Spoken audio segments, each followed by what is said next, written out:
Good Friday morning, friends and neighbors.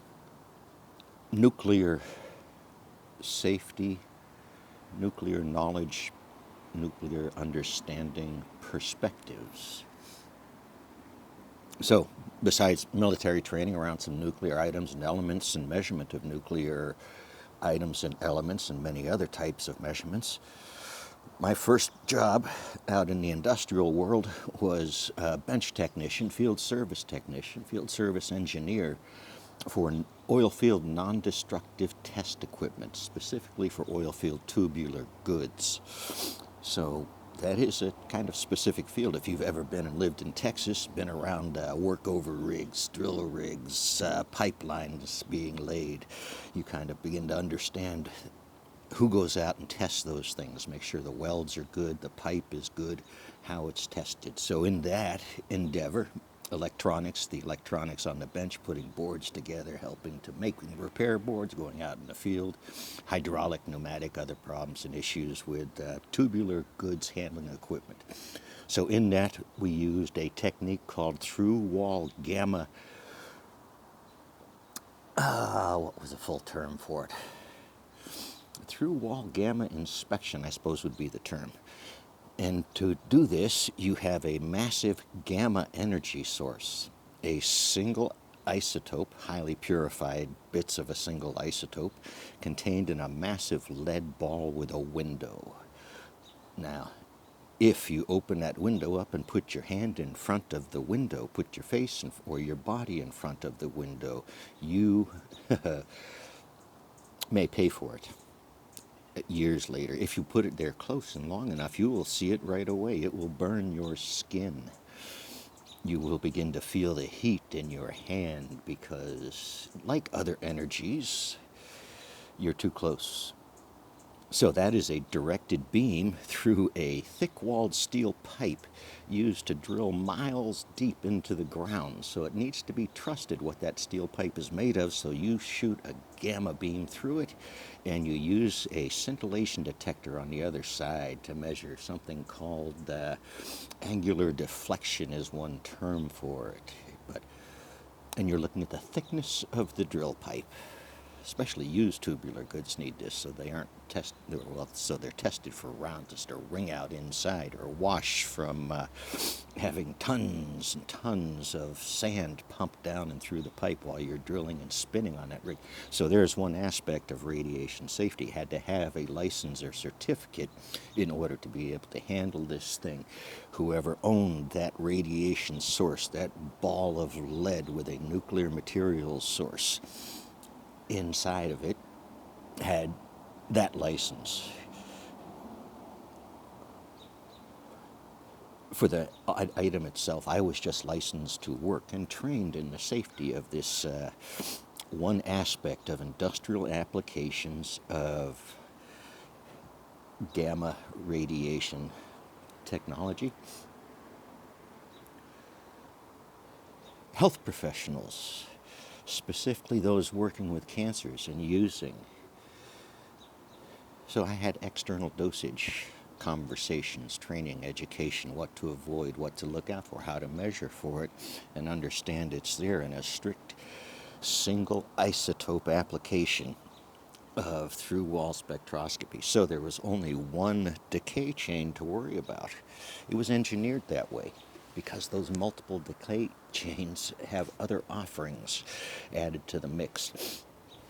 So, a doctor, a health professional working with radiation, deals with internal dosimetry and how these discrete molecules containing radioactive particles travel and migrate through the body. It is called biological uptake, biological life cycles. These materials is very well studied. That the doctor is watching for that they enter your body, they go to specific places in your body for specific reasons. And he does imaging to see if there's a risk for cancers, or if there is cancers, or if there is other things going on in your body, because these imaging NMRI. It's not MRI, it's nuclear magnetic resonance imaging. Typically, one of these highly outer electron shell active things is injected into your body. Heavy metals, part of the sciences, while they offer you a risk, the risks of cancer seem greater. Other cancers caused by something else. This is the evaluation a medical health professional goes through and worries about and is trained in, specifically how very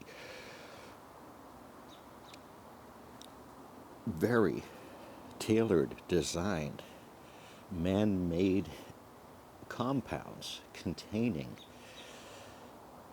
isotopes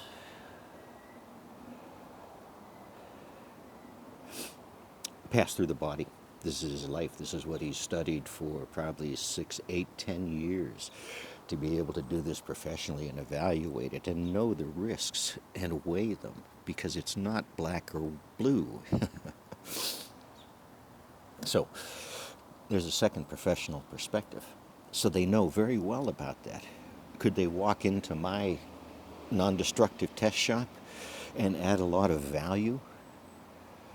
Little bit. They could tell me why to stay away from that cesium source, why it is so dangerous. The major concern would be any particles that might be loosened and able to escape from the chamber that contains that cesium source. In order to open that source up, well, so health professionals ran across another professional, deals specifically, very specifically, with alpha particles and some beta particles. Now, the reason for this is commercially, industrially, even in your own home, there are detectors that use this physics, these technologies, these sciences to alert you of smoke in your house. They're called fire detectors. They use a radiation source internally, well shielded, very safe, unless you break into it and play with it. Unless you throw it in the trash and it gets crushed. Because what is of concern in that is the actual particles from the source itself being released into the environment around you, actually inhaling one of those particles. That is alpha and beta radiation, and it's major concern, because now you just went from an external dose to an internal dose. Your external dose might be 1 millisievert. Your internal dose might be 1/100th of a millisievert from external dosimetry. But now you have to change your risks, because now that little element, that particle, is inside your body and very close to the very materials that define what and who you are. So that's a concern. That's that doctor. So this professional was very aware of the risks. That was 2/3 of his career as an engineer, was protecting the employees and the people within the facilities that worked with this stuff. It was subtle. It was a risk he was well aware of. It was part of training that is ongoing usually inside of facilities like that. Medical testing for some specific things that other people aren't at risk for. Maybe a decade after their exposure times inside one of those facilities, because things happen. We're humans. So I touched on the medical professions, internal concerns of the biological uptake and pathways of radionuclides, short-lived isotopes of man-made elements from the periodic table. So, commercial, research, engineer, developing advanced detectors for different types of level gauges, detecting the level of steam inside a vessel, detecting the level of some other types of elements inside a vessel. This is what some of these items are capable of in a detector type of environment. So, who else is concerned about nuclear Well, IAEA, their main concern is external, no, internal. They should be concerned about everything because of the complexity of the conversation. Another professional aspect of radioactive, a firefighter. What would a firefighter have to know about radioactivity? What would he have to know walking into an industrial setting where a massive release of alpha particles is a potential risk? Should he have had a tour of the place? Should one of his buddies have had a tour of the place? It's what professional fire departments do. So fire folks should have some. Is there a train going through their town they might have to respond to be aware of some of the risks? Would they know if those risks were on the train? Institutional knowledge, large tools, bodies of people working together. Well, that idea is working magnificently. It's not working well at all. Bodies of people working together.